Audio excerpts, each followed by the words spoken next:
के लिए ही कहा। हालेलुया।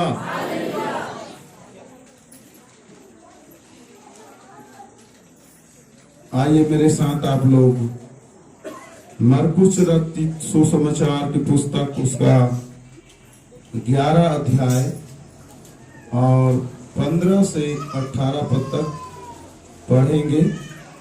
मरकुस रचित सुसमाचार 11 अध्याय 15 पद से 18 पद तक। और कोई जोर से माइक में पढ़े। फिर वे यरूशलेम में आए और वह मंदिर में गया और वहां जो लेन देन कर रहे थे उन्हें बाहर निकालने लगा और सराफों के पीढ़े और कबूतरें बेचने वालों की चौकियां उलट दी और मंदिर में से किसी को बर्तन लेकर आने जाने न दिया और उपदेश करके उनसे कहा, क्या यह नहीं लिखा कि मेरा घर सब जातियों के लिए प्रार्थना का घर कहलाएगा, पर तुमने इसे डाकुओं की खो बना दी है। यह सुनकर प्रधान याजक और शास्त्री उसके नाश करने का अवसर ढूंढने लगे, क्योंकि वे उससे डरते थे, इसलिए कि सब लोग उसके उपदेश से चकित होते थे। हालेलुया। पुनः एक बार हम आंखों को बंद करें। प्रेमी पिता, एक बार फिर से आपके हाथों में सौंपता हूं मैं। प्रभु दया कर आज के वचन के भाग को आपके हाथों में सौंपता हूं। प्रार्थना करता हूं अपने पवित्र आत्मा के द्वारा अपने वचन के उन भेदों को, रहस्यों को प्रकट करिए। पवित्र आत्मा के द्वारा हमसे बातें कीजिए। प्रभु, किसी का भी ध्यान न भटके, परंतु आपके वचन को बड़े ध्यान पूर्वक सुनने पाए। प्रभु जी, ये आवाज आपकी आवाज बन जाए। प्रभु, मैं प्रार्थना करता हूँ ये वचन, ये शास्त्र भाग इसलिए रखा गया है ताकि आप इस भाग में से हम में से प्रत्येक व्यक्ति से बातें करें और जीवन में जो हमें सुधार करनी है, बदलाव करनी है, प्रभु वो सब कुछ आपके वचन से हम सीख सके। आपकी उपस्थिति में मैं अपने आप को और सुनने वालों को भी सौंपते हुए इस प्रार्थना को खुदावंद यीशु के नाम से मांगता हूँ। आमीन, आमीन, हालेलुया। और परमेश्वर के प्रिय लोगों, यहाँ पर लिखा हुआ है मंदिर में व्यापारियों का निकाला जाना। और आप सभी को पता है कि यरूशलेम में लिखा है जब प्रभु यीशु मसीह मंदिर में जब वहां गया तो वहां जो लोग लेन देन कर रहे थे उन्हें बाहर निकालने लगा और सर्राफों के पीढ़े और कबूतर बेचने वालों की चौकियां उलट दी और मंदिर में से किसी को बर्तन लेकर आने जाने ना दिया। और लिखा है कि उपदेश करके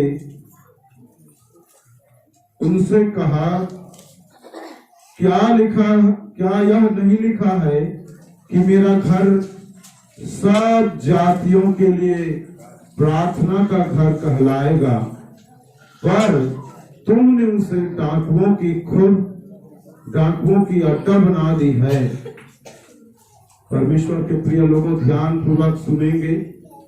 जो वास्तव में वो मंदिर ही था यरूशलेम की, और वहां प्रभु यीशु मसीह गए और जब वहां गया तो लोग वहां पर क्या कर रहे थे, मंदिर की जगह पर वो बाजार बनाकर बैठे थे, वहां पर लेन देन कर रहे थे वो।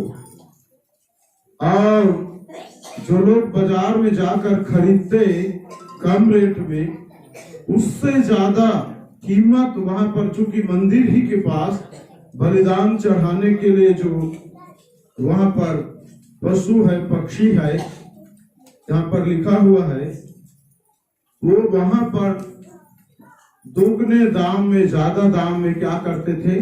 बेचते थे। और इसलिए प्रभु यीशु मसीह ने देखा कि वो लोग वहीं को बाजार बना दिए हैं और उन्होंने क्या किया? सर्राफों के पीढ़े और कबूतर बेचने वालों की चौकियां को उलट दी और किसी को भी मंदिर में लिखा है वो आने जाने नहीं दिया। और वहां पर उनको बोला और कहा कि क्या यह नहीं लिखा है कि मेरा घर सब जातियों के लिए किसका घर कहलाएगा? प्रार्थना का घर कहलाएगा। परंतु उन्होंने उसे व्यापारियों का अड्डा बना दिया था। परमेश्वर के प्रिय लोगों, जहां पर प्रार्थना होनी थी, आत्मिक भक्ति होनी थी, परमेश्वर की महिमा होनी थी, वहीं पर खुद लोग जाकर वो क्या कर रहे थे? वहां को वो बाजार बना दिए थे, वहीं पर वो बिक्री कर रहे थे। और इन बातों को जब प्रभु ने देखा उनको बहुत गुस्सा आया और इसलिए उन्होंने एक तरह से, आप सोचेंगे कि उनकी चौकियां उलट दी, कबूतर उड़ा दिए, तो सोचेंगे कि ये कैसे किया प्रभु ने। परंतु परमेश्वर के प्रिय लोगों, जो स्थान जिस काम के लिए है वहां पर वही काम होना चाहिए। समझ में आ रहा है? यदि ये जो चर्च है, यहाँ जो आराधना का जगह है, यहाँ पर हम दूसरा काम करेंगे तो क्या अच्छा लगेगा? सबसे पैसा इकट्ठा करके ये जगह बनाया गया, तो आप जानते हैं ये छज्जा बनाया गया है, तो इसलिए बनाया गया है ताकि यहाँ क्या की जाए? प्रार्थना आराधना की जाए, परमेश्वर की महिमा की जाए। और यदि दूसरा काम कर रहे हैं तो फिर सब लोग देखकर क्या हो जाएंगे? गुस्सा जाएंगे और बोलेंगे कि किस काम के लिए ये जगह चुना गया था, बनाया गया था, मेहनत किया गया था, परंतु यहाँ पर क्या हो रहा है? और ये बातें ऐसी थी, जिस काम के लिए था वो मंदिर, प्रार्थना के लिए, आराधना के लिए, परमेश्वर की महिमा के लिए, उसे लोगों ने बाजार बना दिया था, व्यापारियों का अड्डा बनाया था। और प्रभु यीशु मसीह को बहुत ही गुस्सा आया वहां पर। अब नए नियम में ये बातें क्या है? क्योंकि मैं कुछ बातों से लेकर आज आप लोगों को बताना चाहता हूँ। एक बात हमेशा याद रखिए, जब किसी भी भाई को, बहन को प्रभु जब दर्शन दिखाता है, स्वप्न दिखाता है, बातचीत करता है, और जब वो किसी को बताते हैं या हम लोगों को जब वो बताते हैं, तो उस बात को विश्वास करना है। क्या करना है? विश्वास करना है कि परमेश्वर ने किसी के बारे में किसी को बताया। हालेलुया। और आप लोगों को बता देना चाहता हूँ, जब प्रार्थना के लिए आप नाम लेते हैं तो पूरा उनका सरनेम भी जोड़िए, क्योंकि यहाँ पर जैसे आपने बोला कि गीता सिस्टर और लता सिस्टर, तो यहाँ पर एक और गीता सिस्टर है और एक और लता सिस्टर है, और वो उठ के आए थे और उनको घबराहट भी हो रहा था, क्योंकि कई लोग करना नहीं चाहते, तो उनका सरनेम भी जोड़ दीजिए, बता दीजिए। और मैं बताना चाहता हूँ, एक दर्शन, एक स्वप्न गीता सिस्टर को आई थी बीच में, तो उन्होंने मुझे बताया था, मैं उसी से लेकर इस वचन को मैं बताने वाला हूँ। और वो जब देख रही थी तो क्या देखी थी कि यहाँ चर्च लगा हुआ है, पूरी कलीसिया भरी पड़ी है और 3 खंड में लोग खड़े हैं और एक खंड में पवित्र लोग खड़े हैं। पवित्र लोग मतलब जो आज्ञाकारी हैं और जो प्रभु के पवित्र जीवन बिता रहे हैं, आज्ञाओं को पालन करते हुए शुद्ध जीवन, और वो आत्मा से भरकर परमेश्वर की महिमा कर रहे हैं। और दूसरा लाइन जो बीमारों की है, बीमार है जिसमें दुष्ट आत्मा है और बीमारी है, बीमारी ने बांध के रखा है, दुष्ट आत्मा ने बांध के रखा, शैतान ने बांध के रखा है। समझ रहे हैं? ये दूसरी लाइन के लोग खड़े हैं। और तीसरी लाइन में देख रही थी कि तीसरी लाइन में पाप में बंधे हुए लोग, बुरी आदत में बंधे हुए लोग, बुरी बुरी बातों में, बुरी बुरी आदतों में, बुरी इच्छाओं में, बुरी अभिलाषाओं में, नशा में, मतलब कितने प्रकार के ऐसी बुरी बातों में वो बंधे हैं। और जब वो देख रही थी, उन्होंने बताया कि फिर हम प्रार्थना कर रहे हैं, वो भी प्रार्थना कर रही, गीता लहरी सिस्टर प्रार्थना कर रही, मैं भी प्रार्थना कर रहा हूँ। और जब कि हम लोग जब प्रार्थना कर रहे हैं तो परमेश्वर की सामर्थ्य निकल रही है, सामर्थ्य और अभिषेक निकल कर बह रही है और लोगों के ऊपर जा रही है, और दुष्ट आत्माएं निकल के भाग रही चीखती चिल्लाते हुए, और बुरी आत्माएं भी निकल कर भाग रही है, और लोग अभिषेक और सामर्थ्य से भर रहे हैं, और पूरा लोग मतलब गिर रहे हैं। जैसे कई मीटिंग में आप देखते हैं ना, सामर्थ्य में लोग गिरते हैं भयंकर रीति से। सब क्यों गिर रहे हैं? क्योंकि उनमें से दुष्ट आत्माएं निकल कर जा रही, बीमारियां निकल कर जा रही, अशुद्ध आत्माएं निकल कर जा रही है। तो ये कलीसिया की स्थिति, एक कलीसिया के हाल है, समझिए। कुछ हैं जो प्रभु में सचमुच आज्ञाकारी है और पवित्र लोग हैं। दूसरी बात यह है कि कुछ लोग हैं जो बीमार और दुष्ट आत्मा से ग्रसित है, बीमारी बांध कर रखा है, दुष्ट आत्मा ने बांध के रखा है। और कुछ लोग ऐसे भी हैं जिनमें अभी भी पाप का बंधन है, नशा का बंधन है, बुरी आदत का बंधन है, गंदी आदत का बंधन है, बुरी लालसा का बंधन है। परमेश्वर के प्रिय लोगों, और प्रभु यीशु मसीह ने वही काम अब हमें करने के लिए कहता है। और आप लोग परमेश्वर के वचन में से खोलेंगे यूहन्ना पहला कुरिन्थी उसका 3 अध्याय और 16 पद को कोई पढ़े जल्दी से। पहला कुरिन्थी 3:16। इस वचन को मैं शायद 1-2 साल पहले प्रचार किया था यहाँ, और इसके बाद फिर से ये परमेश्वर ने, प्रभु ने दिखाया, तो ये वचन आज हमें सीखना पड़ेगा। क्या तुम नहीं जानते कि तुम परमेश्वर का मंदिर हो, तुम परमेश्वर का मंदिर हो, और परमेश्वर का आत्मा तुम में, और परमेश्वर का आत्मा तुम में वास करता है। Hallelujah, hallelujah. आप लोगों ने सुना, यरूशलेम में मंदिर के पास प्रभु यीशु मसीह जब गए, तब वहां पर लोगों ने किस प्रकार से उन्हें बाजार बना दिया था, चोरों का, डाकुओं का अड्डा बना दिया था। और अब नए नियम में अब जब हम आते हैं, तब प्रभु यीशु मसीह ने स्वयं इस बात को बताए कि मेरे प्रियो, अब उसके मंदिर हम लोग हैं। और पौलुस कुरिन्थी के पत्री में लिखते हुए कहता है, क्या तुम नहीं जानते कि तुम्हारी देह किसका मंदिर है? परमेश्वर का, पवित्र आत्मा का, परमेश्वर का मंदिर है। और क्या लिखा है?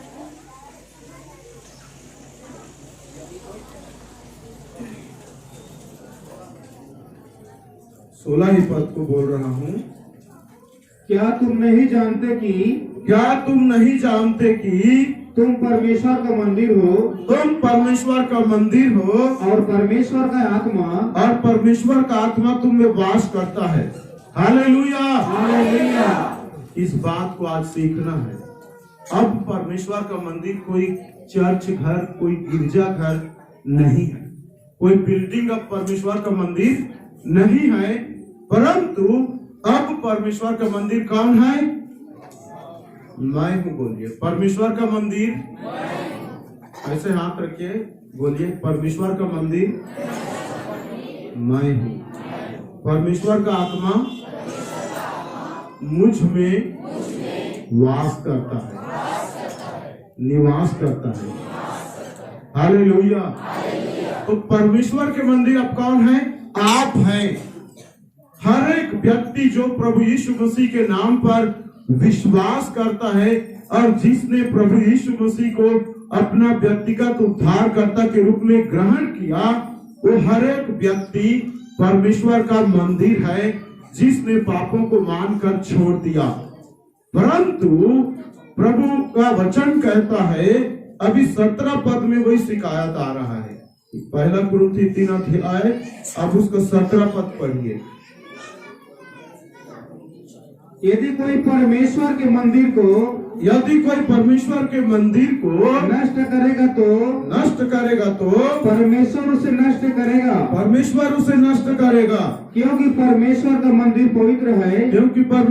मंदिर पवित्र है, और वह तुम हो। हालेलुया। परमेश्वर के प्रिय लोगों, अब यहाँ पर कहता है प्रभु का वचन, यदि कोई परमेश्वर के मंदिर को क्या करेगा, नष्ट करेगा, तो परमेश्वर उसे नष्ट करेगा। क्योंकि परमेश्वर का मंदिर क्या है, पवित्र है, और वह तुम हो। अब इस बात को समझिए, परमेश्वर का मंदिर आप हैं, हर एक व्यक्ति है, परमेश्वर के मंदिर है। अब परमेश्वर ने बोल दिया कि परमेश्वर मनुष्यों के बनाए हुए मंदिर में नहीं रहता, नहीं निवास करता, और अब उसका मंदिर आप हैं। और लिखा है परमेश्वर का मंदिर पवित्र है। यीशु मसीह ने आप सबके लिए क्रूस पर लहू बहाकर, जान देकर आपके लिए लहू बहाया, आपके पापों को धोने के लिए। जब इस प्रकार का दर्शन स्वप्न मिलता है कलीसिया के लिए, तो बहुत ही भयानक बात है। एक तो परमेश्वर कलीसिया से प्यार करता है, दूसरी बात क्यों दिखाता है परमेश्वर ऐसे स्वप्न दर्शन? परमेश्वर प्यार करता है और परमेश्वर चाहता है कि हम सुधर जाएं, हम सुधार कर लें। क्या कर लें? हम सुधार कर लें।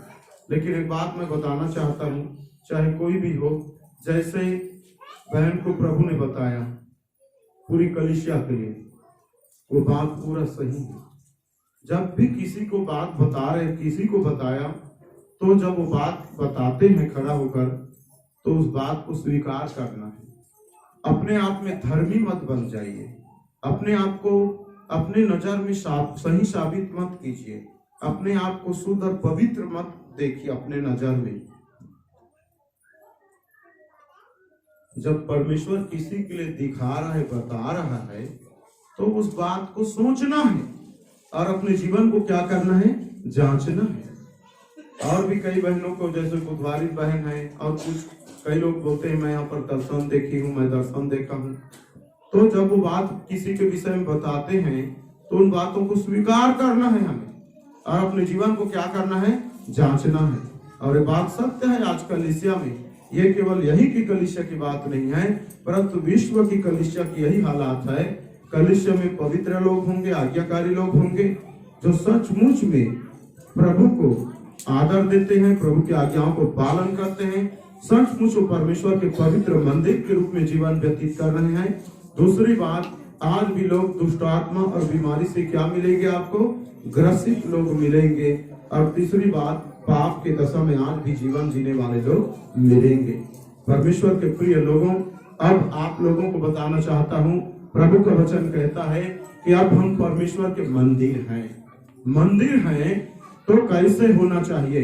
क्योंकि प्रभु यीशु मसीह वहां पर जाकर देखा तो मंदिर को पवित्र होना चाहिए। बाजार का जगह साफ सुथरा होता है क्या? जहाँ पर व्यापारी काम करते हैं, व्यापार लगाते हैं, बिजनेस करने के लिए, वह जगह साफ सुथरा होता है क्या? आप चले जाइए मंडी में, प्रतिदिन बैठता है सुबह मंडी, सब्जी मंडी, और सब चीज वहां पर आता है। क्या वो जगह साफ सुथरा मिलता है? वहां पर क्या होते हैं? कचरे होते हैं, सड़ा हुआ फलों को वहां पर फेंकते हैं, आलू में से, प्याज में से, टमाटर में से, सब्जी में से, बैगन में से, जो कीड़ा खा रहा है उसको, पत्तों वाला सब्जी को, कई प्रकार से वो जो जगह होता है पूरा कचरा और गंदगी होता है और बदबू आता है। यदि मंडी बाजार के जगह के सामान को, वो फेंका हुआ सड़ा हुआ वस्तुओं को एक सप्ताह के लिए छोड़ दिया जाए, कैसा होगा बताइए ब्रदर? बदबू आएगा, कितनी गंदगी होगी। इसलिए प्रतिदिन वहां के कचरों को उठाया जाता है, साफ सफाई किया जाता है। और जो शहरों में रहते हैं उनके बीच में कचरा वाले गाड़ी आती है, आप जानते हैं, और प्रतिदिन कचरा को भर कर उसमें डाला जाता है। और उसके लिए नगर पालिका में, नगर पंचायत में अलग से वहां से पैसा उनको दिया जाता है, और घर वालों से अलग मांगते हैं। और हम लोग को 2 दिन वहां गया हुआ था, और जाकर बोलते हैं, पहला बाल्टी कचरा जा रहा था तो बोलते 60 रुपये दीजिए। 2 दिन में 60 रुपये। तो वो सोचे होंगे कि मतलब एक महीना हो गया होगा। अब पता नहीं हम लोगों को कितने महीने में लेते हैं, कितने महीने में लेते हैं, नहीं पता। 3 महीने में, 1 महीने में 30 रुपया, और वो तो 60 रुपया मांग रहे थे। 2 दिन जाके हुआ था। तो ध्यान दीजिए, जब बाजार का जगह कचरा होता है और ये अब उसका मंदिर हम लोग हैं, प्रभु के उस मंदिर को, परमेश्वर के आराधनालय को, मंदिर को, यरूशलेम के मंदिर के पास को वो लोग व्यापारी लोग वहां पर सब चीज, वो वहां पर पशु पक्षियों को क्या कर रहे थे, बेच रहे थे, लेन देन कर रहे थे, लोग वहां पर गंदगी फैला रहे थे। और अब उसका मंदिर आप हैं, अब आप उसके मंदिर हैं, तो उसके मंदिर को यदि आप व्यापार बनाएंगे, व्यापार का अड्डा बनाएंगे, चोर और डाकू का खोप बनाएंगे, तो प्रभु को क्या आएगा, प्रसन्न हो जाएगा, प्रभु खुश हो जाएगा, बोलेगा शाबाश, बहुत अच्छा कर रही है तू बेटी, बहुत अच्छा कर रहा है तू बेटा, ऐसा बोलेगा क्या? लिखा है एक जगह, कोड़ा उठाया प्रभु ने, क्या उठाया? कोड़ा उठाया, गुस्सा किया, उलट दिया, पलट दिया, वहां से सबको भगा दिया और उनको रहने नहीं दिया। परमेश्वर के प्रिय लोगों, ध्यान पूर्वक सुनिए, आप परमेश्वर के मंदिर आप हैं, और इस मंदिर को आप अशुद्ध करेंगे, गंदा करेंगे, कचरा फैलाएंगे, पाप को भर कर रखेंगे, प्रभु का न्याय एक दिन आएगा। क्योंकि यहाँ पर लिखा है 17 पद में, यदि कोई इस मंदिर को नष्ट करेगा तो परमेश्वर उसे नष्ट करेगा। क्या हम परमेश्वर के हाथ से नष्ट होना चाहते हैं? क्योंकि परमेश्वर के मंदिर को क्या होना चाहिए? इसी का 6वां अध्याय में आइए, 6वां अध्याय, पहला कुरिन्थी 6वां अध्याय, उसका 19 और 20 पद को फिर से पढ़ेंगे। पहला कुरिन्थी 6वां अध्याय 19 और 20 पद। क्या तुम नहीं जानते कि तुम्हारे देह पवित्र आत्मा का मंदिर है? आप सब लोग जान गए कि आपका देह पवित्र आत्मा का मंदिर है। आप सभी जान गए आप परमेश्वर के मंदिर हैं। कौन नहीं मानता कि मैं परमेश्वर का मंदिर हूँ? कौन नहीं चाहता कि प्रभु आपके अंदर निवास करे? क्या आप चाहते हैं कि परमेश्वर आपके बाहर रहे, प्रभु आपके बाहर रहे? क्या आप उसके लिए एक मंदिर बनाकर उसको ताला में बंद करके रखना चाहते हैं, ताकि आप बाहर जाएं तो अब वो मंदिर के अंदर रहे, बंद रहे ताला, और जब आपको उधर समस्या हो तो आप पुकारो तो बोलेगा ताला बंद करके चाबी आपके पास है, तो मैं कहां से हमको मदद करनी? हमारा परमेश्वर इतना महान है, वो कहता है मैं तुम्हारे अंदर ही वास करूंगा। और इसलिए यहाँ पर लिखा है, क्या तुम नहीं जानते कि तुम्हारी देह पवित्र आत्मा का मंदिर है जो तुम में बसा हुआ है? तो जोर से चिल्लाइए हालेलुया। अरे आपको खुश होना चाहिए, मगन होना चाहिए, आनंदित होना चाहिए कि परमेश्वर आपके अंदर बसता है, निवास करता है। हालेलुया। वो आपके अंदर रहता है, जो तुम में बसा हुआ है और तुम्हें परमेश्वर की ओर से मिला है। Hallelujah, hallelujah. अब 20 पद को पढ़िए भाई। क्योंकि दाम देकर मोल लिए गए हो, सॉरी उसी का आगे पढ़िए। और तुम अपने नहीं हो, क्योंकि दाम देकर मोल लिए गए हो, क्योंकि दाम देकर मोल लिए गए हो, इसलिए अपनी देह के द्वारा परमेश्वर की महिमा करो, परमेश्वर की महिमा करो। हालेलुया।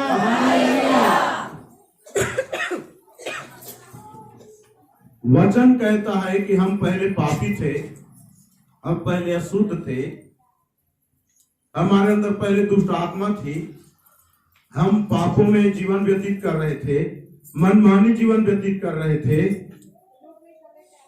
लेकिन प्रभु यीशु मसीह ने हमारे लिए क्रूस पर कीमत चुकाई और हमको वापिस खरीदा। हालेलुया। हमारे लिए दाम चुकाया, आपके लिए दाम चुकाया। हम पहले पापों के हाथ में बिके हुए थे, इस कारण शैतान हमारे जीवन में क्या कर रहा था? राज कर रहा था। हम शैतान के मंदिर बने हुए थे, दुष्ट आत्मा के मंदिर बने हुए थे, पाप के मंदिर बने हुए थे। शैतान हमारे अंदर राज्य करता था। लेकिन प्रभु यीशु मसीह आया और वो सबके छुड़ौती के लिए क्रूस पर एक कीमत को, एक दाम को चुकाया। वो दाम पैसे की नहीं थी, सोने और चांदी की नहीं थी।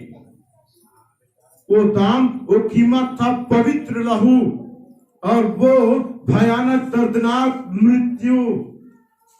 शारीरिक रीति से, मानसिक रीति से भी, आत्मिक रीति से भी वो सबके लिए पापी बन गया, पाप बन गया। सबके पापों को, जगत के पापों को अपने ऊपर ले लिया वो, और उसका जो कीमत था मृत्यु दंड था, दर्दनाक मौत था, और उसका पवित्र लहू पूरे बदन से बहा, और उसके द्वारा प्रभु ने कीमत चुकाकर आपको और मुझको खरीदा। हालेलुया।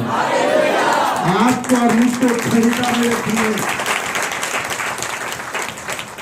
और इसलिए वचन में कहता है पौलुस प्रेरित, क्योंकि तुम दाम देकर मोल लिए गए हो, खरीदे गए हो। किसी ने आपके लिए कीमत चुकाकर वापिस खरीदा आपको। हम पहले दूसरे के थे। इस प्रकार से कोई आप एक अच्छा घर, सुंदर घर को आप खरीद लेते हैं, वो किसी दूसरे व्यक्ति का हो, उसके बाद वो आप पूरा कीमत चुका के ले लेते हैं उसे। क्या जिस व्यक्ति ने बेच दिया वो गंदगी वहां पर छोड़ के जाएगा, या गंदा उसको रख देगा, या फिर बीच बीच में आके वो गंदा करेगा? क्योंकि आपने खरीद लिया है, इसलिए उस घर पर किसका अधिकार है? आपका है। हमारा जीवन, हमारा देह पर, ये पूरा हमारा जो देह है, शरीर, इससे प्रभु यीशु मसीह ने खरीदा। हालेलुया। तो यहाँ पर सीधा लिखा है, तुम अपने नहीं हो, मतलब तुम्हारी मनमर्जी, तुम्हारी इच्छा, इसमें स्वयं की मनमर्जी, मनमानी नहीं चल सकती, क्योंकि उन्होंने आपको क्या किया है? खरीदा है। एक समय था कि हम मनमानी जीवन व्यतीत कर रहे थे, लेकिन उन्होंने दाम चुकाकर आपके और मेरे लिए खरीदा वापिस। तो अब हम किसके हो गए? प्रभु यीशु मसीह के हो गए, हम परमेश्वर के हो गए। इसी का 7वां अध्याय, उसका 23 पद को पढ़िए। पहला कुरिन्थी 7वां अध्याय 23 पद।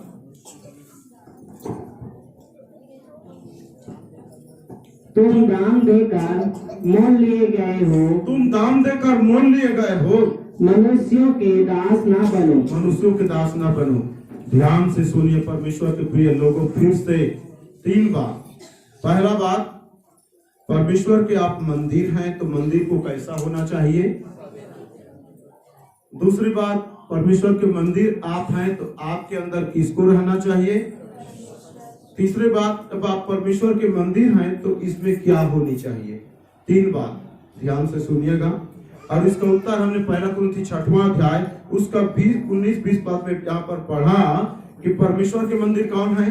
हम हैं। और वहां पर लिखा है मंदिर को कैसा होना चाहिए? पवित्र होना चाहिए, शुद्ध होना चाहिए, बेदाग होना चाहिए। आप संसार के मंदिरों को आपने देखा है, सुबह उठकर उसे किस प्रकार से क्या करता है वहां का पुजारी? साफ सफाई करता है, पानी से धोता है, टाइल्स लगा हुआ है, सुगंधित अगरबत्ती जलाता है, धूप जलाता है, साफ सुथरा, धूल मिट्टी सबको साफ करता है। और आप मंदिर आप है। अब इस मंदिर को झांक के देखिए आप, क्या आपका जो देह है, आपका जो आत्ममन देह है, शरीर है, क्या वास्तव में आज पवित्र है? क्या परमेश्वर को रहने के लायक है? क्या पवित्र आत्मा को रहने की योग्य है? बाहर से आप नहा लेते, उसकी बात नहीं है। क्या आपका मन साफ है? क्या आपका सोच साफ है? क्या आपके विचार साफ है? क्या आपकी इच्छाएं साफ है? मंदिर आप है। इस मंदिर को साफ सुथरा होना चाहिए, परंतु ये मंदिर आज साफ नहीं है। गंदगी है, अशुद्धता है, बुरे बुरे विचार है। परमेश्वर की महिमा होने के बजाय इसमें झगड़े और लड़ाई है। परमेश्वर के मंदिर को साफ होना चाहिए, पवित्र होना चाहिए, शुद्ध होना चाहिए। दूसरी बात, परमेश्वर के मंदिर में परमेश्वर बसना चाहिए। वचन में हमने पढ़ा, परमेश्वर का आत्मा तुम में क्या करता है? वास करता है। शैतान का जगह नहीं है ये। लड़ाई और झगड़े के लिए जगह नहीं है प्रियो। फेसबुक में एक बात डाला था, इस प्रभु के दास ने देखा, मैं उसने, चुगली मत करो, चुगाली करो। क्या मत करो? चुगली मत करो, चुगाली करो। चुगाली मतलब पागुर। जानवर देखा आपने, गाय बैल भेड़ बकरी को देखा, वो जल्दी जल्दी घास को खाकर बाद में टकार ले लेकर क्या करता है, वही है पागुर लेती है, चुगाली लेती है। चुगली नहीं करती, ये मत सोचना कि वो किसी दूसरे पशुओं का चुगली कर रही है, वो चुगाली करती है, पागुर करती है, उसको चबा चबा के खाती है। इसीलिए शुरू में वो जो घास को तोड़ तोड़ के अंदर ले लेती है, डकार के निकाल के उसको फिर बारीक काटती है दांत से, इसके बाद बराबर पीस के अंदर फिर खाती है। तो क्या क्या चीज में चुगाली करना है, वचन में चुगाली कीजिए, हालेलुया। भले काम में चुगाली कीजिए, परमेश्वर की महिमा करने में चुगाली कीजिए, आराधना में चुगाली कीजिए और उपकारों के लिए चुगाली कीजिए, भलाई के कामों के लिए, उपकारों के लिए, परमेश्वर के उपकारों के लिए चुगाली कीजिए। बार बार उन्हीं बातों को याद कर करके परमेश्वर के वचन को याद कीजिए, परमेश्वर के वचन को रटिए। छोटे छोटे बच्चों को तो आपने देखा, 2 बच्चे यहाँ पर वचन याद करके बोल दिए। आप लोग कितना वचन को रखे हैं, पढ़ के निकल जाने से वो याद नहीं होता, उसे बार बार चुगाली करेंगे, याद करेंगे, तभी याद होगा वो। परमेश्वर के प्रिय लोगों, ये जो आपका देह है प्रभु ने दाम देकर कीमत चुकाकर खरीदा है, भूल जाओ आप अपने नहीं हो। यहाँ पर लिखा है तुम अपने नहीं हो, तुम अपने नहीं हो, तो इस पर आपकी मनमानी नहीं चलनी चाहिए। मनमानी खाऊंगा, मनमानी पीऊंगा, मनमानी झगड़ा करूंगा, मनमानी चुगली करूंगा, लड़ाई भी करूंगा, ईर्ष्या करूंगा, द्वेष करूंगा, घृणा करूंगा, नाराज हो जाऊंगा, दुखित हो जाऊंगा, गुस्सा जाऊंगा। मैं देखकर दंग रह जाता हूं। प्रभु में आने के बाद कई लोग छोटी छोटी बातों के लिए नाराज हो जाते हैं, पूरा नाराज, गुस्सा, दुखित। क्या आपके अंदर पवित्र आत्मा बसता है? उसकी इच्छा पूरी होनी चाहिए। तीसरी बात, परमेश्वर के हम मंदिर हैं, पवित्र होना चाहिए। दूसरी बात, हमारे अंदर कौन होना चाहिए? परमेश्वर होना चाहिए, पवित्र आत्मा होना चाहिए। तीसरी बात यह है कि इसमें परमेश्वर की महिमा होनी चाहिए, शैतान की महिमा नहीं होनी चाहिए।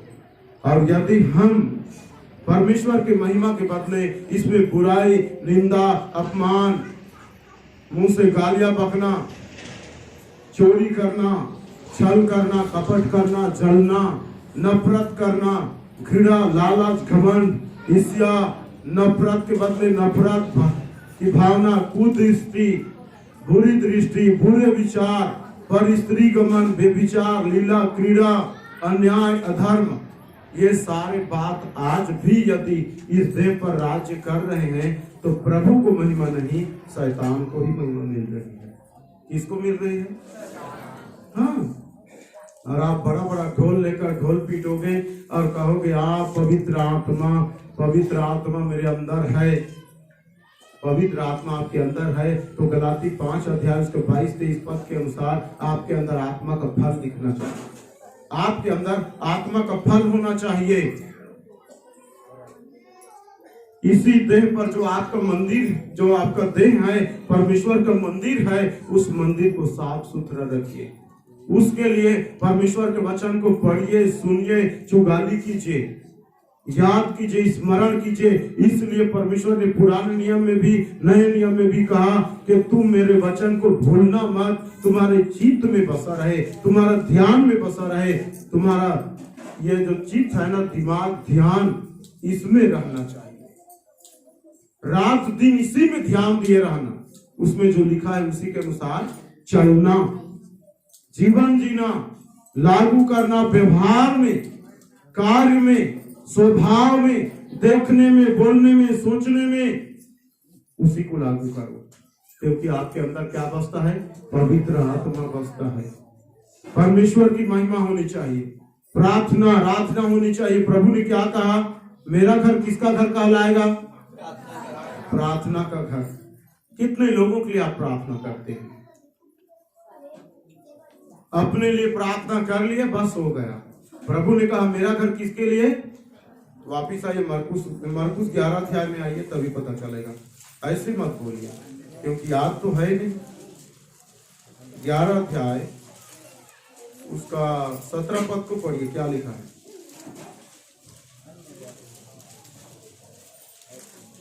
मरकुस 11 का 17 पद। और उपदेश करके उनसे कहा, क्या यह नहीं लिखा कि मेरा घर, क्या यह नहीं लिखा है कि मेरा घर सब जातियों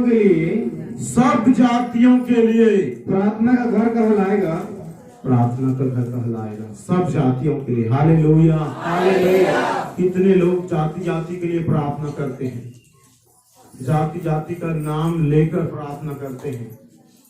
आपके गांव में कितने जाति के लोग हैं? क्या आप चाहते हैं कि वो रोते रहें, वो शराबी रहें, वो जुआरी रहें, वो बीमार रहें, आपके गांव में दंगा फसाद होता रहे, आपके गांव में यहाँ शांति रहे? परमेश्वर के प्रिय लोगों, प्रभु ने तो कहा कि उसका घर प्रार्थना का घर कहलाएगा सब जातियों के लिए। यदि आप परमेश्वर के मंदिर हैं, परमेश्वर का घर है आप, तो आपका ये जो जीवन है प्रार्थना का जीवन होना चाहिए, प्रार्थना योद्धा होना चाहिए। सब लोगों के लिए, सब जातियों के लिए आपको प्रार्थना करना चाहिए। और आपको पता चलता है कि कई साल हो गया, 10 साल हो गया, 5 साल हो गया, 15 साल भी हो गया, आप अपने लिए ही प्रार्थना कर रहे हो। प्रभु मेरा ही भूत भगा दे, प्रभु मेरा कमर दर्द दूर कर दे, प्रभु मेरा ही कान का दर्द दूर कर, प्रभु मेरे ही पति का जीवन बदल। क्यों ऐसा प्रार्थना हो रहा है पता है? क्योंकि अभी भी वो चोर और डाकू का अड्डा ही बना हुआ है, इसलिए ऐसी प्रार्थना हो रहा है। मे वाला, बकरी वाला, बकरी क्या करता रहता है? मे ही बोलता है। तुरंत चारा चरा के लेके आओ, फिर मे थोड़ी देर के बाद। मैं चराया हूं तो पता है, एक भी घंटा नहीं होगा फिर वही हाल। ऐसा मार के मैं कर रहा करके मार के पैर तोड़ दिया था।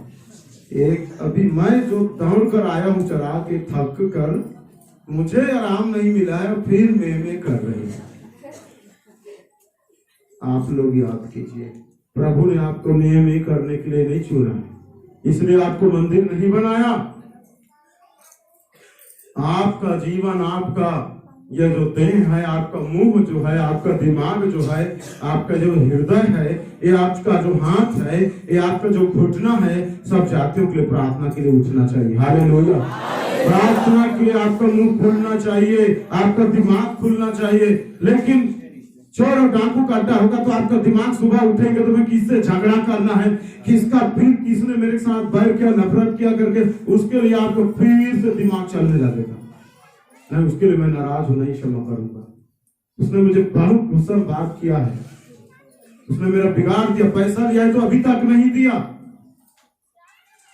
पुरानी बातों में आपका दिमाग घूमता फिरता रहता है। यदि आज आप सीख लीजिए परमेश्वर के प्रिय लोगों, यदि आज आप परमेश्वर के मंदिर हैं, आपके अंदर परमेश्वर की महिमा होनी है, और उस महिमा में पहला काम जो होगा वो प्रार्थना होगा। हालेलुया। परमेश्वर की महिमा में प्रार्थना होना चाहिए आपके मुंह से, उन लोगों के लिए जहां आप रहते हैं, उन जातियों के लिए जो पीड़ित हैं, जो दुखित हैं, जो आज पाप में हैं, आप प्रार्थना के द्वारा सुधार सकते हैं। आपके लोगों की हालत खराब है। आज प्रभु ने आपको इसलिए चुन कर रखा, आपको जिस भी शहर में रखा, जिस गांव में रखा, जिस मोहल्ले में रखा, जिन लोगों के बीच में रखा, ताकि ये जो आप परमेश्वर ने, जिसे आप पर मुझको परमेश्वर ने अपना मंदिर बनाया, अपना घर बनाया, ताकि हम परमेश्वर की महिमा करें, प्रार्थना के द्वारा, आराधना के द्वारा, वचन प्रचार करने के द्वारा, दूसरों को मदद करने के द्वारा, दूसरे की भलाई करने के द्वारा, गिरते हुए को ऊपर उठाने के द्वारा। बीमारों के लिए प्रार्थना करिए, गिर गया उसको ऊपर उठाइए, जो निर्बल है उसको मदद कीजिए, जो भटक रहा है उसकी सहायता कीजिए। Hallelujah, hallelujah. आने वाले दिनों में हम लोग भी यहाँ पर एक गरीबों के लिए एक डिब्बा रखेंगे, बाक्स पेटी, और उसमें एकदम पूरा गरीब से गरीब व्यक्ति है इस कलीसिया में, उनके कुछ मदद के लिए हम लोग उसमें कुछ पैसा डालेंगे,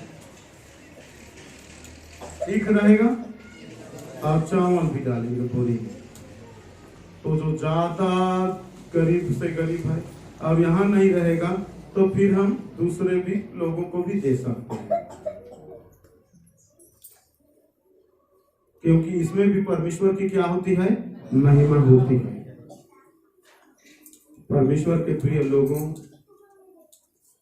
परमेश्वर के मंदिर आपको बनाया है, तो उसके मंदिर आज आप हैं कि नहीं, अपने जीवन को जांचना। यदि आज भी आप पापों में जीवन व्यतीत कर रहे हैं, बुरी आदतों में जीवन व्यतीत कर रहे हैं, बुरे स्वभाव में जीवन व्यतीत कर रहे हैं, परमेश्वर के मंदिर में वही गुड़ाकू, वही तंबाकू, वही गुटखा, वही सिगरेट, वही बीड़ी आज भी आप डाल रहे हैं, तो परमेश्वर के मंदिर को क्या खास साफ कर रहे हैं? क्या कर रहे हैं? गंदा कर रहे हैं। और परमेश्वर ने कहा है कि एक दिन वो क्या करेगा, नाश कर देगा। यदि आज आप परमेश्वर ने, प्रभु यीशु मसीह ने धोया है उस लहू से, यदि ये साफ नहीं होगा तो फिर एक दिन होगा और उस दिन वो देह सहित नाश करेगा, जिस दिन फिर बचाव के लिए कोई जगह नहीं होगा। इसलिए परमेश्वर के प्रिय लोगों, जितने लोगों ने प्रभु को अपना उद्धारकर्ता के रूप में ग्रहण किया, पानी का बपतिस्मा भी ले लिया है, नहीं भी लिया है, तो इस बात को आप ध्यान कीजिए, इस बात को आप याद कीजिए। अब आप हमेशा अपने आप को मैं ये व्यक्ति हूं करके मत देखिए, मैं रमेश हूं करके मत देखिए, और कुछ बनकर कालर खड़ा मत कीजिए, परंतु आप परमेश्वर के मंदिर के रूप में देखिए। मंदिर डरावना होता है क्या? मंदिर गंदा दिखता है क्या? नहीं। और ये जो मोबाइल है ना, मेरा मोबाइल लगा हुआ है, थोड़ा किसी को मोबाइल दे दो। अब आप लोगों को और बता रहा हूं, मुश्किल से इसमें ना 20% सही काम हो रहा है। कितना? 20%। बाकी 80% शैतान के लिए काम हो रहा है ज्यादा। इसलिए आप लोगों को मैं चेतावनी दे रहा हूं, प्रभु को वचन चेतावनी देता है। ये आंखों में आज दर्शन क्यों नहीं दिखता, स्वप्न क्यों नहीं दिखते? क्योंकि हम रात दिन इसमें वही नाटक, वही कहानी, बुरी पिक्चर, बुरे फिल्म, अश्लील बातों को, अश्लील नाटक को देखते हैं, सुनते हैं। सचेत और सावधान हो जाइए। और कितने लोग अभी तक गेम खेलते हैं? ईमानदारी से हाथ ऊपर उठाइए। फ्री फायर, किसी को सजा नहीं मिलेगा। ईमानदारी से पीछे खड़ा किया एक बच्ची ने, ईमानदार है। हाँ, ऊपर करो बेटा, हाथ ऊपर रखो। और कितने लोग खेलते, बाकी सब ईमानदार हैं। किसी ने अपने मोबाइल में गेम डाउनलोड करके नहीं रखा है, किसी भी प्रकार का, आईडी वाला भी और आईडी से बाहर वाला। ऑफलाइन खेलते हैं कई लोग, ऑनलाइन खेलते हैं। चेक करवो अभी। अब बबलू भैया तो नहीं आए हैं, लेकिन उन्होंने डिलीट कर दिया, बंद है दीदी। तो वो बता रहे ईमानदारी से सिस्टर हैं, तो बबलू भैया नहीं आए हैं। बता, उस दिन जब हमारे घर गए थे तो बोले 2 से 3 घंटा खेलता हूँ। ईमानदारी से बोला, वो अच्छी गवाही है। प्रभु के वचन में भी लिखा है, याकूब की पत्री में, यदि तुम अपने अपने पापों को एक दूसरे के सामने मान लो, परमेश्वर के सामने मान लो, तो वो क्षमा करेगा। हालेलुया। 3 आयत और बता दे उसका परसेंट 66%। क्या है वो आईडी में होता है ना, क्या बोलते हैं, जो भी हो 66 अंक में पहुंच गए थे। दूसरे लोग तारीफ करते थे, लेवल 66 लेवल में, सोचिए। और 3 आईडी, और बोलते हैं ईमानदारी से एक आईडी में 25,000 से 30,000 तक खर्चा हो गया नेट रिचार्ज कराने में। कितना पैसा हुआ? 75,000 से 80,000। 80,000 में घर का कर्जा चुकता, बच्चों के लिए अच्छा भविष्य होता। लेकिन सबसे अच्छा बात यह है कि उन्होंने मेरे सामने डिलीट कर दिया तीनों आईडी को। हालेलुया। और अब उन्होंने खेलना बंद कर दिया। मैंने बोला 1.5 घंटा प्रार्थना करो, 1.5 घंटा वचन पढ़ो। हालेलुया। आप लोगों को भी बोल रहा हूँ, जरूरत के लिए ही इस्तेमाल कीजिए, और जिनके पास खाली बटन वाला है तो वो आज बहुत अच्छा है। जो फोन आता है और फोन करते हैं, उसके सिवा कुछ नहीं। वचन यूट्यूब खोलते हैं तो वचन देखिए। अभी तक इसीलिए रिकॉर्डिंग कर करके डाल रहा हूँ। मैं देखा हूँ हमारे यूट्यूब चैनल को कोई नहीं देख रहा, कोई लोग देख रहे हैं, क्योंकि उसमें जो घंटा होना चाहिए वो बढ़ ही नहीं रहा। तो इसमें क्या मिलेगा? वचन प्रचार, और यहाँ पर पास्टर लोग, भाई लोग, लीडर लोग, बहन लोग खड़ा होकर गीत गाते हैं, उसको तो चर्चा में देख ले, इसको क्या मोबाइल में देखेंगे? इसको जब सुनेंगे, देखेंगे वचन को, इसी वचन को जाकर फिर आप यूट्यूब में सुनोगे तो आपका दिमाग खुलेगा, आपके अंदर का कचरा साफ होगा। मंदिर का साफ सफाई प्रभु के वचन के द्वारा ही होता रहेगा। हालेलुया। ये वचन रूपी झाड़ू के द्वारा ही क्या होता रहता है? साफ सफाई होता है। पौलुस प्रेरित कहता है, मसीह के वचन को अधिकाई से अपने हृदय में क्या करने दो? बसने दो। जितना वचन को आप सुनेंगे, जितना वचन को आप पढ़ेंगे, उसी के द्वारा आपके अंदर पाप रूपी जो कचरा है, मैला है, वो साफ होगा। सुनना है तो यूट्यूब में वचन सुनिए, पिक्चर मत देखिए, गलत फिल्म को मत देखिए, टीवी बक वाला, खाली वो नाटक नखरा वाला, वो मस्ती वाला, अश्लील वाला नाटक आता है, एक से एक छोटा छोटा फेसबुक में युवाओं क्या क्या चैनल चलता है, उसमें सब में मत देखिए। वचन में लिखा है, कल भी मैं पढ़ रहा था, पौलुस कहता है, तुम्हारे मुंह से ठट्ठों की बात ना, लज्जा की बात ना हो। प्रभु के लोगों, सही इस्तेमाल कीजिए। प्रभु की आंखें देख रही है। आप मुझसे छुप जाएंगे, आपके घर के लोगों से भी छुप जाएंगे, लेकिन प्रभु बराबर देख रहे हैं, पवित्र आत्मा देख रहे हैं। क्योंकि हम फिर फंस गए आके, क्योंकि परमेश्वर का आत्मा हमारे अंदर क्या करता है? तो जो हमारे अंदर रहता है वो देखेगा कि नहीं? और हम कितने, मतलब ये बहुत दुख की बात है, बुरी बात है, हम उस साइड को खोलकर हम अपने आंखों से देख रहे हैं और बोलते हैं, पवित्र आत्मा मेरे साथ देख, प्रभु यीशु मसीह मेरे साथ देख, क्योंकि हम देख रहे हैं तो वो नहीं देखे। बताइए। और वो दुखित हो जाता है, वो शोकित हो जाता है। होगा कि नहीं होगा? क्योंकि परमेश्वर बुरी बातों को नहीं देखेगा, पवित्र आत्मा बुरी बातों को नहीं देखेगा, नहीं सुनेगा उन बातों को, और हम अपने साथ उनको शामिल करते हैं। ये बहुत दुख की बात है, बहुत शर्म की बात है। जो आपके अंदर बसता है, जिसे हे अब्बा पिता, हे प्रभु बोलते हो, जो आपको सुरक्षा दे रहा है, आपके प्राण की रक्षा कर रहा है, जिसने अपना पवित्र लहू को बहाया, स्वर्ग से आया, वो मरियम के गर्भ से बालक बनकर देहधारी होकर पैदा हुआ, निर्दोष, निष्कलंक, बेदाग, जो पाप से अज्ञात था, लिखा है वचन में, उसको एक बार जगत के पापों को लेकर एक बड़ी कीमत चुकाया उसने, और हमको धो के शुद्ध पवित्र किया, ताकि हम शुद्धता में, पवित्रता में जीवन व्यतीत करें। हम उन बातों को देखने के लिए प्रार्थना करें, उन बातों को हम देखें। प्रभु चाहता है जिस बात को प्रभु दिखाना चाहता है, उन बातों को हम सुने जिसे प्रभु सुनाना चाहता है। वो बात हम करें जो प्रभु हमसे बोलवाना चाहता है, उन बातों को। और जो ऐसे भाई और बहन है, मैं विश्वास करता हूँ ऐसे लोगों को ही प्रभु उन बातों को दिखाता है जिसे प्रभु दिखाना चाह रहा है। हालेलुया। जो बातें प्रभु उनको कान में सुनवाना चाहता है, ऐसे लोगों को सुनाता है, आवाज देता है। ऐसे लोगों के मुंह से बोलवाना चाहता है प्रभु जो ऐसे तैयार है। परंतु परमेश्वर के प्रिय लोगों, हम उन बातों को देखते और सुनते हैं, सुनने के लिए तैयार रहती है ये कान, आंखें बुरी बातों को, बुरे चित्रों को देखने के लिए तैयार रहती है। अब बोलोगे सोने के समय एक छोटी सी प्रार्थना करके कहोगे, प्रभु मुझे स्वर्ग का दर्शन दिखा, आपका दर्शन दिखा, लोगों के बारे में दिखा, मेरे परिवार के बारे में दिखा, कलीसिया के बारे में दिखा। कहां से दिखाएगा? क्योंकि आपने तो जो आपका शौक था, इच्छा था, उसे देख लिया। जो सुननी थी आपने सुन लिया। दूसरे के कानों से गप सरागा मारकर, ताश के पास बैठकर, जुआ के पास बैठकर, बुराई करने वालों के पास बैठकर, निंदा अपमान की बातें, फोन में घंटों घंटों बुरी बुरी बातें किए, टाइम पास किए, आपके लिए टाइम पास कर लिया, लेकिन प्रार्थना करने के लिए अब आपके पास टाइम नहीं है, इसलिए एक छोटी प्रार्थना 1-2 मिनट का कार्य किए, उसके बाद सो गए।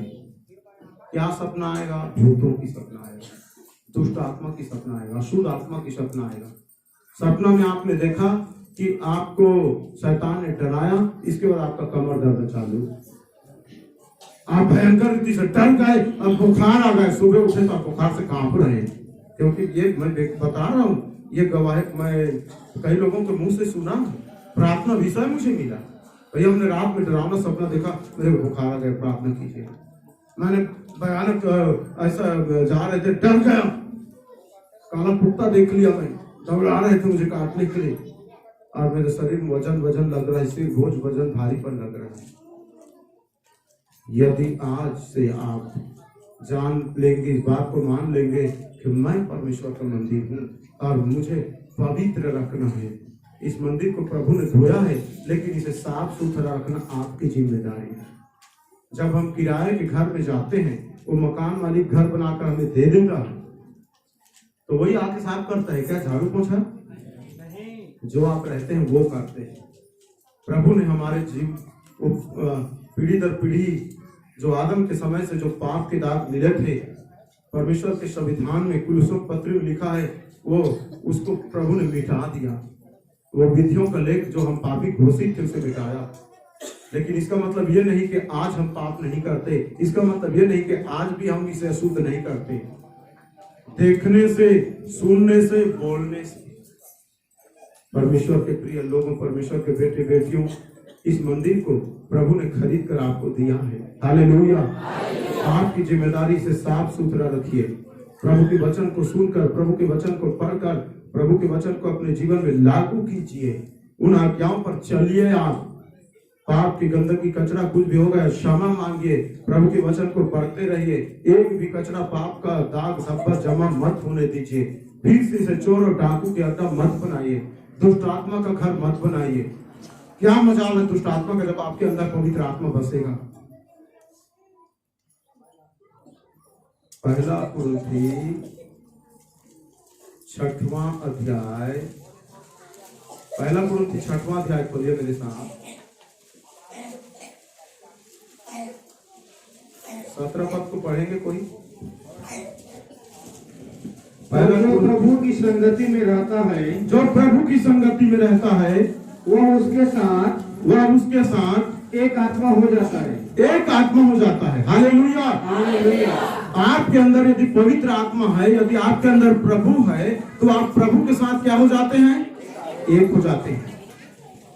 जो प्रभु की संगति में रहता है वह उसके साथ एक आत्मा हो जाता है। आप प्रार्थना करते हैं, आप वचन पढ़ते हैं, आप वचन सुन रहे हैं, आपने यीशु मसीह को उद्धारकर्ता के रूप में ग्रहण किया, पापों को मानकर छोड़ा, आपके अंदर कौन रहेगा?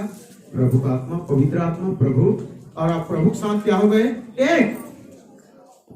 यहीं पर समझिए आगे क्या लिखा है। हाँ, एक मिनट। तो जब हम प्रभु के साथ अब एक हो गए, जब प्रभु का आत्मा हमारे अंदर बसता है, तो फिर हमारे साथ दुष्ट आत्मा क्यों आएगा? अशुद्ध आत्मा, भूतों का सपना, टोना जादू होना चाहिए? दुष्ट आत्मा पकड़ना चाहिए? कितने साल तक पकड़ेगा? चलो शुरू में जो भी पकड़ा, कई साल से पकड़ा था, बहुत रहता है। प्रभु ने एक दुष्ट आत्मा व्यक्ति को जब आज्ञा दिया, पूछा तेरा नाम क्या है, तुरंत सेना बोला। नीचे में लिखा है लगभग 6000 लगभग। एक पागल व्यक्ति था वो। लेकिन परमेश्वर के प्रिय लोगों, आप अपने अंदर में शैतानी बातों को जगह देते हैं, चोर और डाकू का अड्डा बनाते हैं, छल कपट, लड़ाई झगड़ा, ईर्ष्या, द्वेष, घृणा, मोहमाया, लीला, क्रीड़ा, प्रियकर्पण, हर बुरी बुरी बातें बोलना, झगड़ा करना, गाली बकना, निंदा करना, अपमान करना, ये तमाम बुरी बातें, शरीर के विलासा, आंख के विलासा, जीविका का घमंड, इन सब बातों को यदि जगह देते रखते हैं तो शैतान ही बसेगा फुर्सत से, और टांग लंबा करके सोएगा, तकिया दे करके। फिर नाम लेके बोलेगा सोहन मेरे को तकिया दे, और बोलेगा हाथ पैर भी दबा, फिर आपका दर्द चालू। तो क्या करेगा? आपका सेवा थोड़ी करेगा। इसलिए परमेश्वर के प्रिय लोगों, यदि आप सचमुच में प्रभु के साथ एक होना चाहते हैं, एक जगह और लिखा है, एक जगह और लिखा है, और वचन में यह लिखा है कि जो प्रभु की संगति करता है वह प्रभु के साथ क्या हो जाता है? हालेलुया। नहीं, प्रभु जहां प्रभु का आत्मा है वहां स्वतंत्रता है लिखा है। क्या है? स्वतंत्रता है, आजादी है। जहां प्रभु का आत्मा है, किसके कहा है प्रभु का आत्मा? हमारे अंदर है। तो आपके अंदर क्या होना चाहिए? स्वतंत्रता, आजादी होनी चाहिए। प्रभु यीशु मसीह ने यूहन्ना 8:32 में कहा, यदि तुम सत्य को जानोगे तो सत्य तुम्हें स्वतंत्र करेगा। पवित्र आत्मा आया, आपके अंदर आ गया, आपके पाप धुल गए, प्रभु आ गया, आपके अंदर स्वतंत्रता होनी चाहिए। आपके दिमाग में भी स्वतंत्रता होनी चाहिए। परंतु आपका दिमाग अलग चल रहा है, मुंह अलग चल रहा है, हाथ अलग चल रहा है, आंख अलग चल रहा है। कहां है स्वतंत्रता? टेंशन, झगड़े, वाद विवाद, अभिलाषा। सच बता रहा हूं, जवानों को विशेष कर मैं चेतावनी दे रहा हूं। अभी प्रार्थना में आते हैं, फिर बाहर निकल कर फोन में बात करेंगे, फिर यहाँ प्रार्थना में हम जा रहे हैं करके बाहर घूमते रहेंगे, कहीं और चले जाएंगे।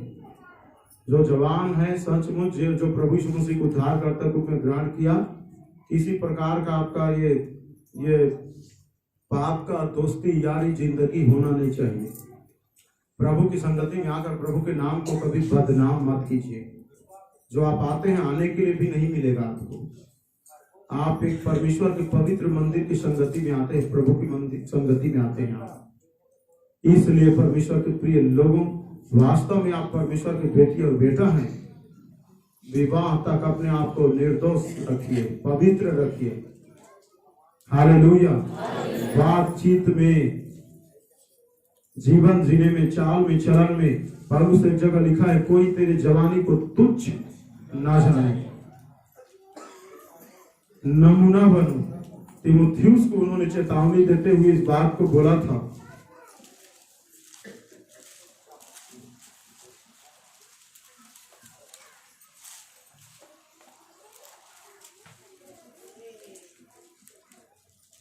पहला तीमुथियुस 4 अध्याय 12 पद में लिखा है, कोई तेरी जवानी को तुच्छ समझने ना पाए, पर वचन और चाल चलन और प्रेम और विश्वास और पवित्रता में विश्वासियों के लिए आदर्श बन जा। क्या बन जा? आदर्श बन जा। विश्वासियों के लिए आदर्श बन जा। यदि आप अभी के उम्र में अपनी गवाही को खराब करेंगे, प्रेम मोहब्बत के चक्कर में आप फंसेंगे, लव स्टोरी में आप फंसेंगे, तो क्या खास आपके तारीफ होगा? ऐसे लोग तो आगे मेरे सामने बैठना भी मत।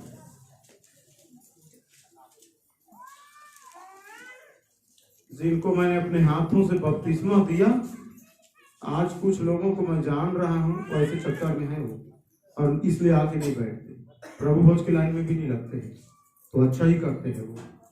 अब तो कई लोगों ने आना बंद भी कर दिया। जो प्रभु के बेटी बेटा है, तो प्रभु के लिए आज्ञाकारी बन गया। अपने आप को प्रभु के लोग हम गण रहे हैं, तो अब पहले जो भी जीवन बिताया कोई बात नहीं, पहले मनमानी बिताया, पाप में बिताया, कोई बात नहीं।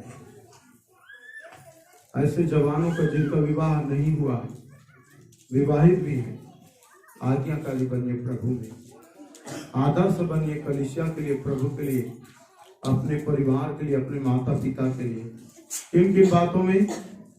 वचन, चाल चलन और प्रेम और विश्वास और पवित्रता में विश्वासियों के लिए क्या बन जाए? हम आदर्श बन जाए। इसका मतलब मैं ये नहीं बोल रहा हूं, ये मत समझना कि नहीं तो हम तो इस प्रकार का जीवन जी रहे हैं तो नहीं जाएंगे। प्रभु का वचन ये भी बोल रहा है कि मान कर क्या कर दो? छोड़ दो। पौलुस भी ऐसी शिक्षा देते हुए बोलता है एक जगह, तो वो ये कहता है, मैं तुमको ये बिल्कुल नहीं बोल रहा हूं कि तुम पापियों से बात ही मत करो, ऐसे में तो तुमको संसार से उठ ही जाना पड़ेगा। कहता है उठ ही जाना पड़ेगा। हम गलती हो गया, पाप हो गया हमसे, तो हम मानकर क्या कर दें? छोड़ दें। पापों को हम मानकर छोड़ दें। प्रभु को कहें कि प्रभु अपने लहू से मुझे धो के क्या कर? शुद्ध कर दे, पवित्र कर दे। मैं तेरे मार्ग में क्या करना चाहता हूँ? चलना चाहता हूँ। पवित्रता और शुद्धता में अब जीवन जीना चाहता हूँ। आपके पवित्र मंदिर बनकर जीवन जीना चाहता हूँ। मैं चाहता हूँ कि हरदम आपकी उपस्थिति मेरे जीवन में हो। हरदम आपका महिमा मेरे जीवन में हो। मैं अब इस देह के द्वारा किसकी महिमा करने पाऊं? आपकी महिमा करने पाऊं प्रभु। और आपके अंदर प्रभु का सामर्थ्य होगा। हालेलुया। प्रभु का आग होगा। कई भाई बहनों ने मुझे बताया कि जब वो प्रार्थना करते हैं तो पूरा उनका शरीर ऐसा लगता है, पूरा आग आग जैसा लगता है, भयंकर गर्मी महसूस होने लगती है उनको ठंड के भी समय में। और मुझे याद है जब मेरा विवाह हुआ नहीं था, सुहागपुर में हम लोग होल नाइट प्रार्थना करते थे रात रात में कई जगह। तो हम लोग ऐसा जैकेट पहनकर स्वेटर कंबल ओढ़कर प्रार्थना करते रहते थे। लेकिन जब परमेश्वर की सामर्थ्य उतरती थी, हम पसीने पसीने हो जाते थे, सबको हम फेंक देते थे। आज भी आप लोगों में से कई लोग हैं ऐसे, जब प्रार्थना करते हैं परमेश्वर की महान उपस्थिति से क्या हो जाते हैं? भर जाते हैं। परमेश्वर की सामर्थ्य आपके अंदर होती है, प्रभु की वो आग महसूस होती है आपके अंदर। आपको ऐसा लगता है कि आप आप खुद आग में बैठे हैं। ये परमेश्वर की जो उपस्थिति का अनुभव है कई प्रकार से होता है। जब आपका जीवन शुद्धता और पवित्रता में होगा, परमेश्वर आपको अपनी महिमा के लिए इस्तेमाल करेगा। Hallelujah, hallelujah. आइए मेरे प्रिय, अपने आंखों को हम बंद करें, यहीं पर अपने आंखों को बंद करें, खड़े हो जाएंगे। हालेलुया। धन्यवाद मेरे जीवित जिंदा खुदाबंद प्रभु, आपके नाम की हम स्तुति करते हैं प्रभु, हम आपकी आराधना करते हैं प्रभु। हमें मौका देता है प्रभु, हमें अवसर देता है परमेश्वर के प्रिय लोगों। प्रभु हमें मौका देता है, परमेश्वर हमें अवसर देता है। यदि आप किसी प्रकार का ऐसा जीवन है तो प्रभु के सामने मांगे और छोड़ दे। प्रभु आपको ये नहीं बोल रहा है कि तुम प्रार्थना करना छोड़ दो, वचन पढ़ना छोड़ दो, आराधना में आना छोड़ दो। मैंने बोला तो इसका मतलब ये नहीं है कि आप आराधना प्रार्थना में नहीं आ सकते। उसका मतलब, कहने का मतलब ये है कि आपने बपतिस्मा लेकर कई साल हो गया, फिर भी आपका जीवन आज भी पापों और श्रापों में है। आज भी आपका ये जो परमेश्वर का जो आप मंदिर कहलाते हैं, आज भी अशुद्ध है। आज भी आपने चोर और डाकू का खो अड्डा बना के रखे हैं, बाजार के जैसा कचरा खाना बना के रखे हैं। परमेश्वर के बेटे बेटियों, छोड़ दीजिए। प्रभु आज आपको शुद्ध करना चाहता है। प्रभु आज आपको पवित्र करना चाहता है एक बार फिर से। और यदि आज आप सच्चे दिल से प्रार्थना करेंगे और कहेंगे प्रभु एक बार पुनः मुझे फिर से अपने पवित्र लहू से धो के मुझे शुद्ध कर दे, मेरे सारे पापों के लिए मैं पश्चाताप करता हूँ, मेरे सारे पापों के लिए मैं पश्चाताप करती हूँ, मेरे पापों को आज मैं मानता हूँ, मेरे पापों को आज मैं मानती हूँ और मानकर प्रभु सारे पापों को मैं छोड़ती हूँ, सारे पापों को मैं छोड़ता हूँ। परमेश्वर के प्रिय लोगों, आज यदि आज आप मानकर छोड़ देंगे